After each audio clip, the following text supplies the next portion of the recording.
Hey guys, I am about to turn this clear melt and pour soap into a white melt and pour soap. I did not know this, guys, that you can take titanium dioxide and you can turn any melt and pour clear soap, well, glycerin soap, white.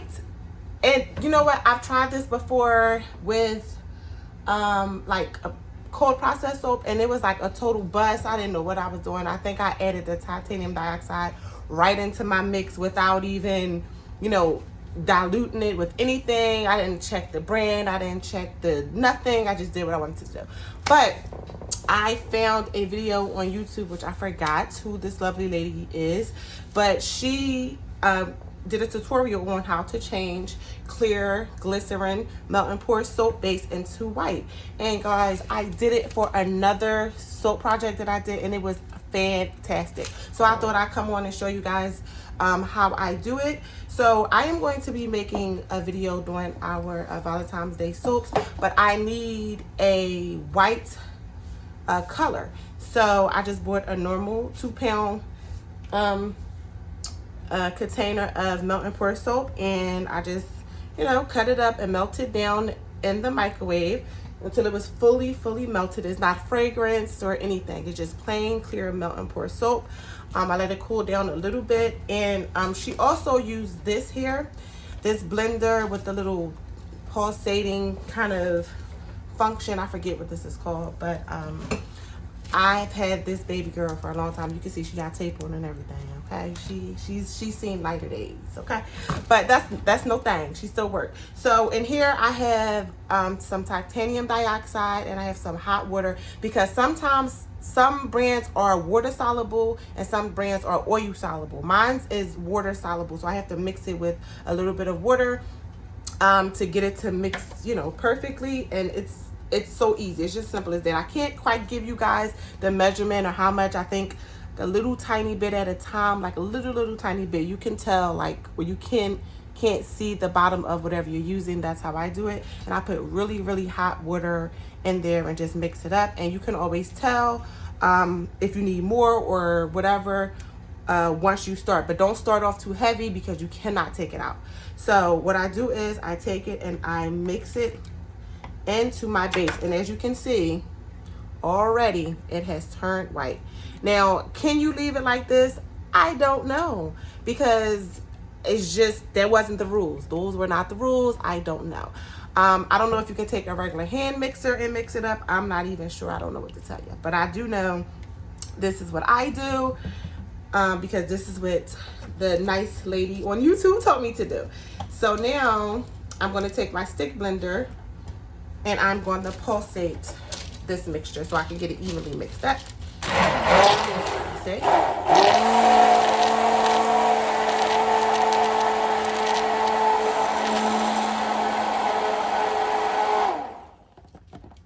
I'm gonna do a little temp check on that, make sure it looks good. And then what I do is I take a little bit and I drip it on my my paper. You can pour some of it in a mold. It really doesn't matter.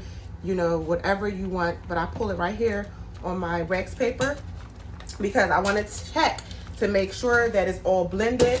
And then once it dries, guys, because it does dry, once it dries, I peel this piece off and I check the wash of it. Like, so once it's done, I pick it up and I go into the zinc, and I use it under some soapy water and see how the consistency is. See if I need to add some more melt and pour soap. See, just how good it feels. Make sure there's no white residue left over. Make sure it's properly mixed, because if it's not properly mixed, or if you have too much titanium dioxide, is not well blended, it will leave streaks of white, and nobody wants that. I don't care which brand you use. You will have that if it's not properly mixed. So I don't know, a hand mixer may create too many bubbles. I don't know. It's not something that I test on that end, but I do know for sure that this baby right here is beautiful. It works perfectly. And also I tested because eventually, I will, if I only have clear melt and pour soap base and I don't want to go to the store and buy some, I can make little blocks of white soap base, and I can just, you know, pour it in another mold. And then when I need some white soap, I can just add these color blocks to my clear soap, like you would do if you bought them from another supplier where they sell the color blocks. I mean, it's not a bad idea. So what I'm going to do is I'm going to wait until this dries. And then once it dries, I will come back and give you guys another video to see how it looks underwater. And just like that. That's what we're going to do. I'll be right back. Okay, guys, our little mini soap has dried. So we're going to go right on ahead and test it to see how the titanium dioxide is. Make sure it is nice and clear for our soap base. Make sure it's nice and soft. It looks perfect. I'm gonna rinse it off here. And that's what you want. You want a good rinse, a good clean. No white residue left behind. Very good, very smooth. So that's really good. Okay, and that's what you want. You want a good rinse. That's what you want. You don't want any white residue. I wish I can show you guys an example of a white residue if it's not properly mixed. But this is perfect. So now we can go ahead on and create our white soap base. It feels amazing. All right, guys, be back.